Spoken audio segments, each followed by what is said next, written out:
Orang tewas dan 4 orang lainnya luka-luka akibat bentrokan yang terjadi di dalam lapas Kerobokan, Bali. Sejumlah polisi berjaga-jaga di depan lapas Kerobokan dan Pasar Bali terkait dengan bentrokan yang terjadi di dalam lapas. Sejumlah pegawai lapas juga terlihat keluar dari lapas untuk mengatasi bentrokan.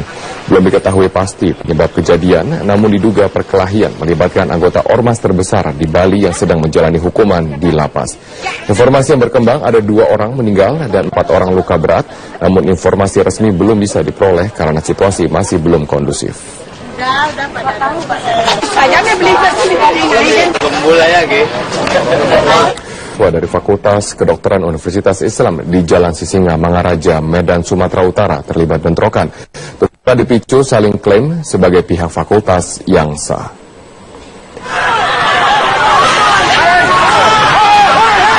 Bentrokan ini dipicu oleh ratusan mahasiswa, staf, dan karyawan atas nama Universitas Islam Sumatera Utara di bawah Yayasan Kepengurusan Zainuddin yang berusaha menduduki kampus Fakultas Kedokteran yang sedang dikuasai oleh kubu yayasan di bawah kepemimpinan Ikhwan Bahrum Jamil.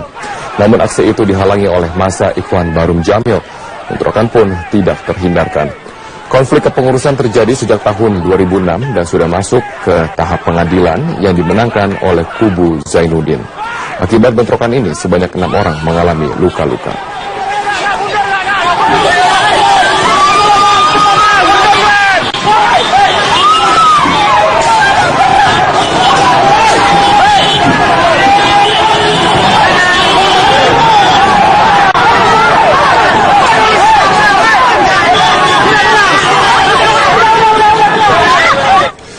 Polisi memeriksa tertutup terhadap 5 orang yang ditahan pasca penggerebekan lapas kelas 2B Siborong-Borong, Kabupaten Tapanuli Utara, Sumatera Utara.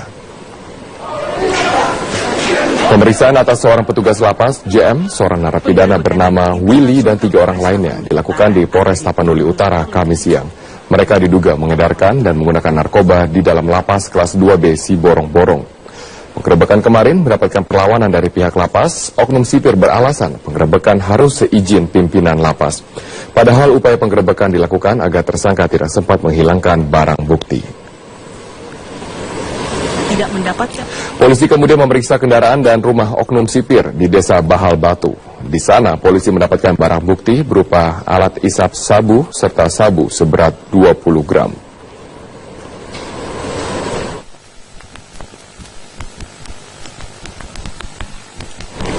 Kita beralih ke informasi Gunung Api Bromo di Probolinggo, Jawa Timur masih erupsi, walaupun fluktuatif atau kondisinya masih berubah-ubah, namun ada kecenderungan mengalami peningkatan. Hingga Kamis siang, gempa tremor masih terjadi di Bromo dengan amplitudo frekuensi berkisar antara 2 hingga 36 mm. Sementara arah gerak abu vulkanis mengarah ke barat laut sampai utara. Petugas pengamatan Gunung Api Bromo menyatakan kondisi Bromo masih fluktuatif dengan kecenderungan meningkat dalam beberapa hari terakhir. Dengan begitu, petugas PVMBG melakukan pemantauan selama 24 jam penuh.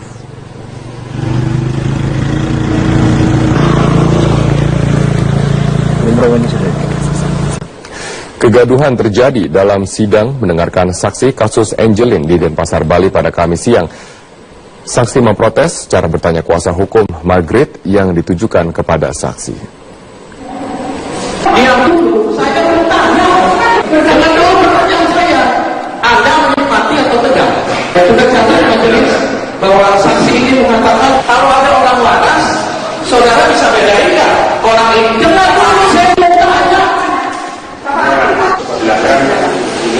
Sidang mendengarkan saksi kasus pembunuhan Angelin yang kembali digelar dengan menghadirkan sejumlah saksi pada Kamis siang.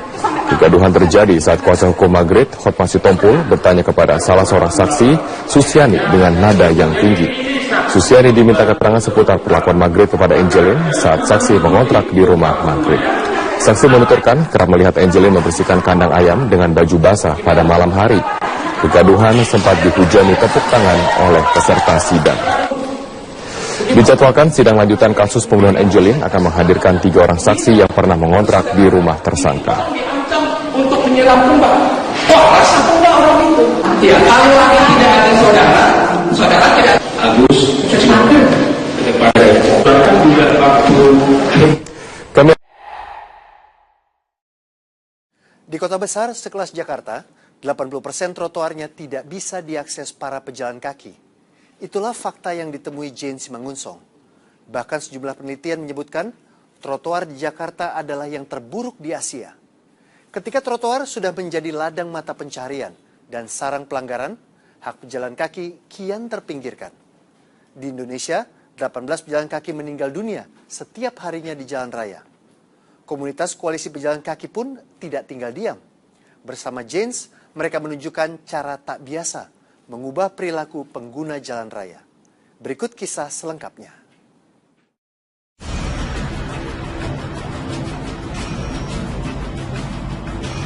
Kebutuhan dasar manusia itu adalah berjalan kaki. Ibu kota selevel Jakarta, itu 80% fasilitas trotoarnya itu tidak bisa diakses oleh para pejalan kaki.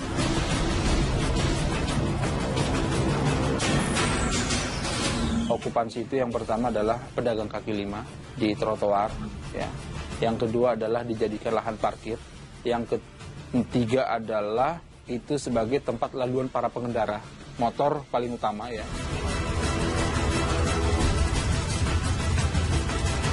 Jadi itu adalah yang menjadikan trotoar ini sebagai ladang pembantaian bagi pejalan kaki.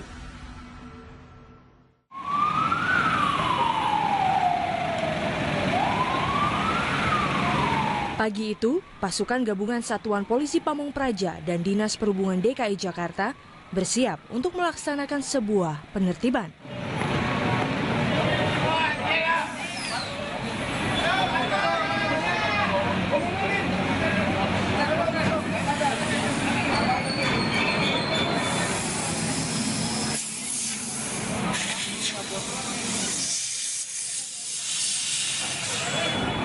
Penertiban yang membutuhkan lebih dari 10 mobil truk pengangkut dan ratusan anggota.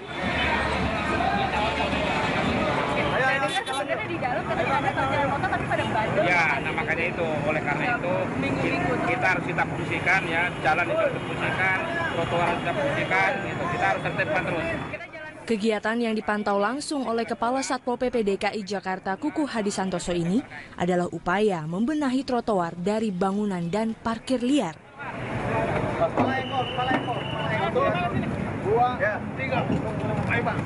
Ini bukan kali pertama penertiban dilakukan, namun efek jera tak kunjung didapat.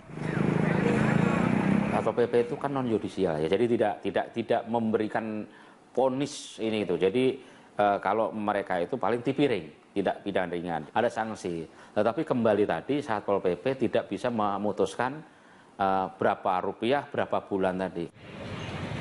Selain sanksi yang dianggap ringan, Kepala Dinas Perhubungan DKI Jakarta Andrian Syah menjelaskan fakta lain tentang sulitnya membenahi parkir liar di trotoar. Sebuah pelanggaran fasilitas publik yang tak kunjung berhenti. Jumlah parkir liar itu sangat banyak, sangatnya 3 loh. Iya banyak kan. Jadi tidak sebanding dengan jumlah, ya, anggota kami dan, ya, jumlah truk untuk ngangkutnya. Gitu. Karena kalau saya lihat, kami lihat tuh itu paling top itu 200, Mbak. 200 paling top motor. Iya, 200 motor setiap tuh. hari. Setiap kali kita penertiban. Namun upaya petugas ini seolah sia-sia karena pemarkir liar tak kehilangan akal untuk mensiasati petugas. Ya terpaksa kita operasi cabut pentil. Namun, nah, ya susah juga kalau ngomong di sini, ntar pada tahu lagi. Gimana, Pak? Iya, ya, bis gimana ya, susah juga ya. Ternyata masyarakat lebih pintar juga. Kalau cabut pentil dia udah siapin tuh pentilnya, dia siapin tuh kompresornya gitu. Itu yang bikin kita bingung kan. Inilah gambaran sisi jalan yang kian hilang. Meski banyak peraturan yang mengutamakan keselamatan dan keamanan pejalan kaki, namun faktanya pengguna jalan justru makin tersingkir dari trotoar. Penelitian Clean Air Initiative for Asian City Center tahun 2010 bahkan pernah mencatat trotoar di ibu kota Jakarta adalah yang terburuk di Asia. Dengan sejumlah indikator, diantaranya perilaku buruk pengendara motor, tingkat kejahatan jalanan, dan infrastruktur bagi penyandang cacat. trotoar di Jakarta juga dinilai memiliki gangguan paling tinggi yang menghambat pejalan kaki, seperti PKL dan parkir liar. Ketika penertiban dan penegakan hukum diacukan para pelanggar, saya menemui mereka yang tak tinggal diam, memperjuangkan haknya dengan cara tak biasa. Bisa Anda gambarkan nggak trotoar kita sekarang tuh seperti apa sih kondisinya? Saat ini yang diamati oleh koalisi pejalan kaki dari semenjak berdirinya koalisi pejalan kaki dari tahun 2001 sampai sekarang, itu bagaikan lahan pembunuh bagi pejalan kaki. Alfred Sitorus adalah anggota koalisi pejalan kaki. Inilah komunitas yang mencoba mengedukasi masyarakat tentang hak pejalan kaki, bahkan dengan cara yang berani.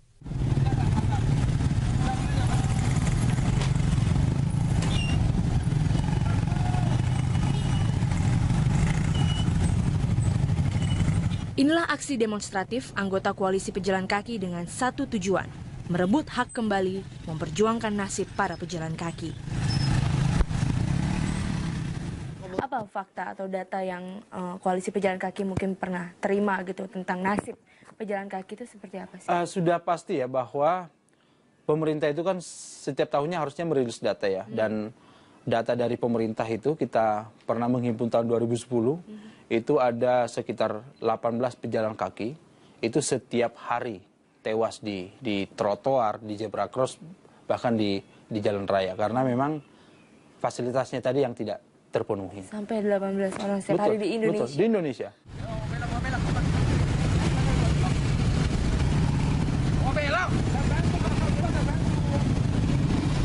Menegur yang melanggar berarti mengundang berbagai reaksi.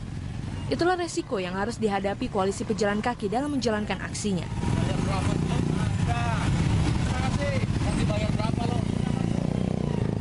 Sebuah aksi edukasi untuk revolusi mental di jalan raya.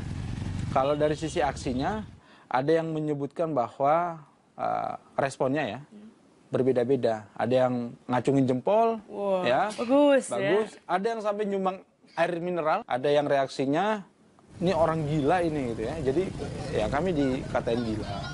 Terus ada juga dikatain kurang kerjaan. Terus kadang juga diancam pakai pisau. Ya, itu banyak sekali dialami oleh teman-teman gitu ya. Beberapa waktu lalu saya pun memutuskan untuk bergabung dengan koalisi pejalan kaki dan melakukan kampanye bersama. Berjalan kaki menelusuri trotoar Jakarta.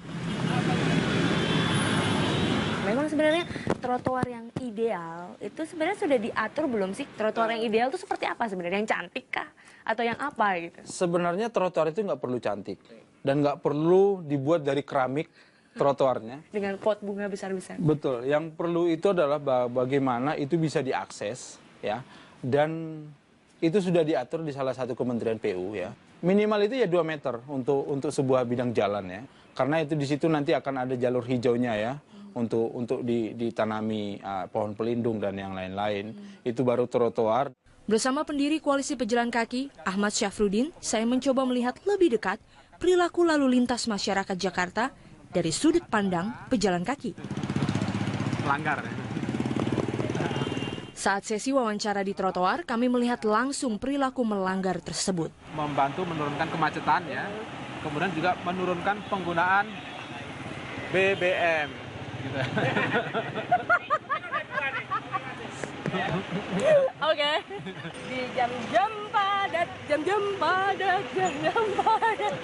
Dari tadi kita ngobrol sudah ada berapa motor Pak yang melanggar? 5 kayaknya. 5 ada tadi. Kayaknya di sana lebih banyak lagi. Kayaknya kita sidak aja ke sana Pak. Bahkan saya dan Ahmad menemui bus milik kementerian yang secara terang-terangan parkir di trotoar. Baru saya mau ngomong bus ini aja ada di trotoar Pak. Iya.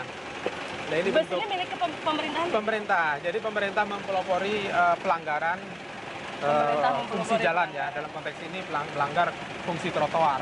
Tak hanya mengganggu pejalan kaki, sebagian yang parkir di pinggir jalan menyalakan mesin dan menyebabkan polusi yang bisa Orang tewas dan 4 orang lainnya luka-luka akibat bentrokan yang terjadi di dalam lapas Kerobokan, Bali.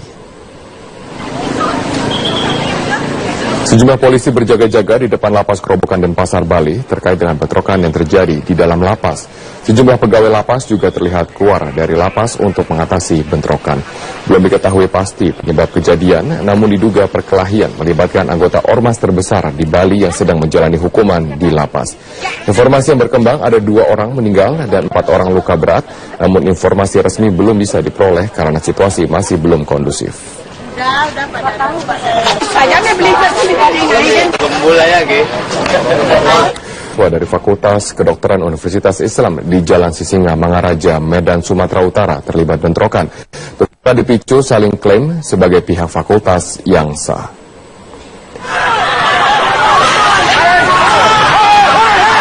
Bentrokan ini dipicu oleh ratusan mahasiswa, staf, dan karyawan atas nama Universitas Islam Sumatera Utara di bawah Yayasan Kepengurusan Zainuddin yang berusaha menduduki kampus Fakultas Kedokteran yang sedang dikuasai oleh kubu yayasan di bawah kepemimpinan Ikhwan Bahrum Jamil.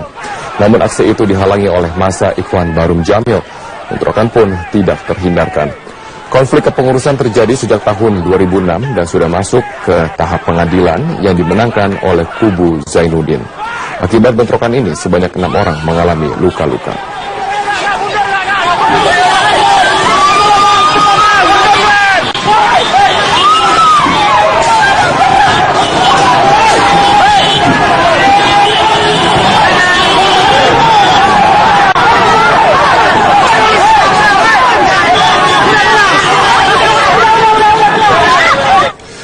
Polisi memeriksa tertutup terhadap 5 orang yang ditahan pasca penggerebekan lapas kelas 2B Siborong-Borong, Kabupaten Tapanuli Utara, Sumatera Utara. Pemeriksaan atas seorang petugas lapas, JM, seorang narapidana bernama Willy dan 3 orang lainnya dilakukan di Polres Tapanuli Utara Kamis siang. Mereka diduga mengedarkan dan menggunakan narkoba di dalam lapas kelas 2B Siborong-Borong. Penggerebekan kemarin mendapatkan perlawanan dari pihak lapas. Oknum sipir beralasan penggerebekan harus seizin pimpinan lapas. Padahal upaya penggerebekan dilakukan agar tersangka tidak sempat menghilangkan barang bukti. Tidak mendapatkan.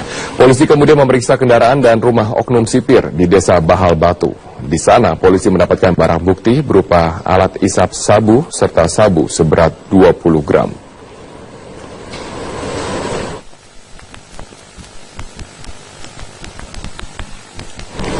Kita beralih ke informasi Gunung Api Bromo di Probolinggo, Jawa Timur masih erupsi, walaupun fluktuatif atau kondisinya masih berubah-ubah, namun ada kecenderungan mengalami peningkatan. Hingga Kamis siang, gempa tremor masih terjadi di Bromo dengan amplitudo frekuensi berkisar antara 2 hingga 36 mm. Sementara arah gerak abu vulkanis mengarah ke barat laut sampai utara. Petugas pengamatan Gunung Api Bromo menyatakan kondisi Bromo masih fluktuatif dengan kecenderungan meningkat dalam beberapa hari terakhir. Dengan begitu, petugas PVMBG melakukan pemantauan selama 24 jam penuh.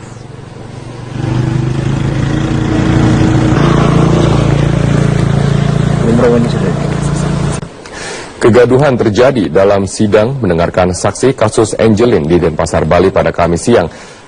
Saksi memprotes cara bertanya kuasa hukum Margaret yang ditujukan kepada saksi. Diam dulu, saya bertanya. Jangan jawab pertanyaan saya. Anda menikmati atau tegang? Sudah catat majelis bahwa saksi ini mengatakan kalau ada orang waras, saudara bisa bedain nggak? Orang ini dengar dulu, saya bertanya. Sidang mendengarkan saksi kasus pembunuhan Angelin yang kembali digelar dengan menghadirkan sejumlah saksi pada Kamis siang. Kegaduhan terjadi saat kuasa hukum Margaret, Hotma Sitompul, bertanya kepada salah seorang saksi, Susiani, dengan nada yang tinggi. Susiani diminta keterangan seputar perlakuan Margaret kepada Angelin saat saksi mengontrak di rumah Margaret. Saksi menuturkan kerap melihat Angelin membersihkan kandang ayam dengan baju basah pada malam hari. Kegaduhan sempat dihujani tepuk tangan oleh peserta sidang. Dijadwalkan sidang lanjutan kasus pembunuhan Angelin akan menghadirkan 3 orang saksi yang pernah mengontrak di rumah tersangka. Untuk menyelam kembang. Anggota.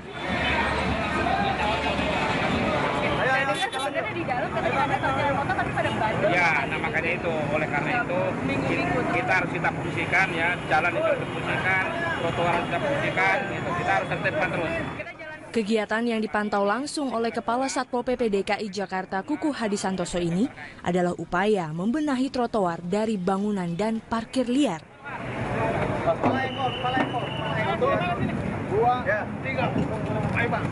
Ini bukan kali pertama penertiban dilakukan, namun efek jera tak kunjung didapat.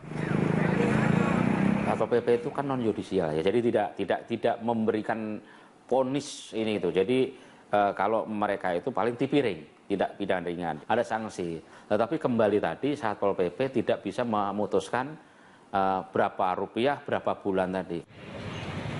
Selain sanksi yang dianggap ringan, Kepala Dinas Perhubungan DKI Jakarta Andriansyah menjelaskan fakta lain tentang sulitnya membenahi parkir liar di trotoar. Sebuah pelanggaran fasilitas publik yang tak kunjung berhenti. Jumlah parkir liar itu sangat banyak, sangatnya 3 loh. Iya banyak kan. Jadi tidak sebanding dengan jumlah ya anggota kami dan ya jumlah truk untuk ngangkutnya. Gitu. Karena kalau saya lihat, kami lihat tuh itu paling top itu 200 Mbak. 200 paling top. Motor. Iya 200 motor setiap tuh. hari. Setiap kali kita penertiban. Namun upaya petugas ini seolah sia-sia karena pemarkir liar tak kehilangan akal untuk mensiasati petugas. Ya terpaksa kita operasi cabut pentil. Namun, ya susah juga kalau ngomong di sini ntar pada tahu lagi. Gimana Pak? Iya, bis gimana ya? Susah juga ya. Ternyata masyarakat lebih pintar juga kalau cabut pentil dia udah siapin tuh pentilnya, dia siapin tuh kompresornya gitu. Itu yang bikin kita bingung kan. Inilah gambaran sisi jalan yang kian hilang. Meski banyak peraturan yang mengutamakan keselamatan dan keamanan pejalan kaki, namun faktanya pengguna jalan justru makin tersingkir dari trotoar. Ya, kalau tidak ada saudara tidak bagus. Daripada bahkan juga waktu. Di kota besar sekelas Jakarta, 80% trotoarnya tidak bisa diakses para pejalan kaki. Itulah fakta yang ditemui Jane Simangunsong. Bahkan sejumlah penelitian menyebutkan trotoar di Jakarta adalah yang terburuk di Asia. Ketika trotoar sudah menjadi ladang mata pencarian dan sarang pelanggaran, hak pejalan kaki kian terpinggirkan. Di Indonesia, 18 pejalan kaki meninggal dunia setiap harinya di jalan raya. Komunitas koalisi pejalan kaki pun tidak tinggal diam. Bersama Janes, mereka menunjukkan cara tak biasa mengubah perilaku pengguna jalan raya. Berikut kisah selengkapnya.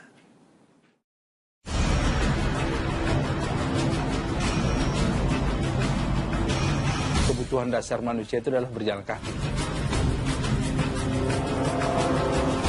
Ibu kota selevel Jakarta, itu 80% fasilitas trotoarnya itu tidak bisa diakses oleh para pejalan kaki.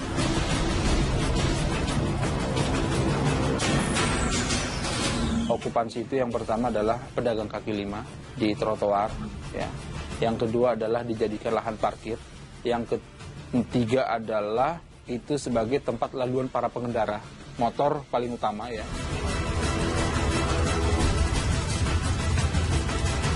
Jadi itu adalah yang menjadikan trotoar ini sebagai ladang pembantaian bagi pejalan kaki.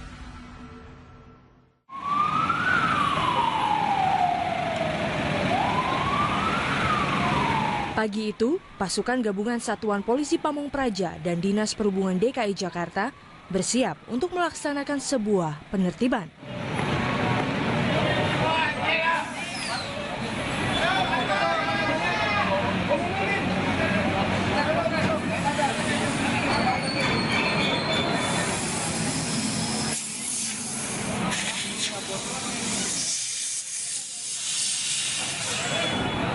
Penertiban yang membutuhkan lebih dari 10 mobil truk pengangkut dan ratusan. Penelitian Clean Air Initiative for Asian City Center tahun 2010 bahkan pernah mencatat trotoar di ibu kota Jakarta adalah yang terburuk di Asia. Dengan sejumlah indikator, diantaranya perilaku buruk pengendara motor, tingkat kejahatan jalanan, dan infrastruktur bagi penyandang cacat. trotoar di Jakarta juga dinilai memiliki gangguan paling tinggi yang menghambat pejalan kaki, seperti PKL dan parkir liar. Ketika penertiban dan penegakan hukum diacukan para pelanggar, saya menemui mereka yang tak tinggal diam, memperjuangkan haknya dengan cara tak biasa. Bisa Anda gambarkan nggak trotoar kita sekarang tuh seperti apa sih kondisinya? Saat ini yang diamati oleh koalisi pejalan kaki dari semenjak berdirinya koalisi pejalan kaki dari tahun 2001 sampai sekarang, itu bagaikan lahan pembunuh bagi pejalan kaki. Alfred Sitorus adalah anggota koalisi pejalan kaki. Inilah komunitas yang mencoba mengedukasi masyarakat tentang hak pejalan kaki, bahkan dengan cara yang berani.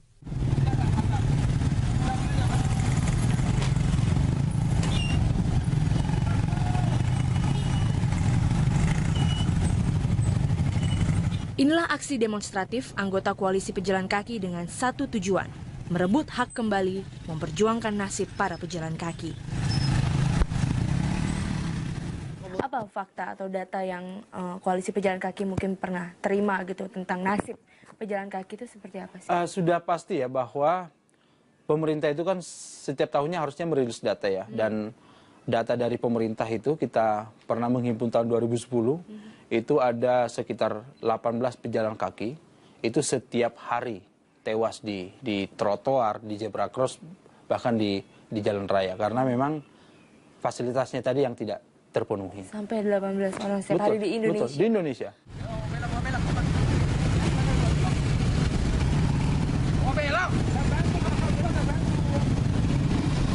Menegur yang melanggar berarti mengundang berbagai reaksi.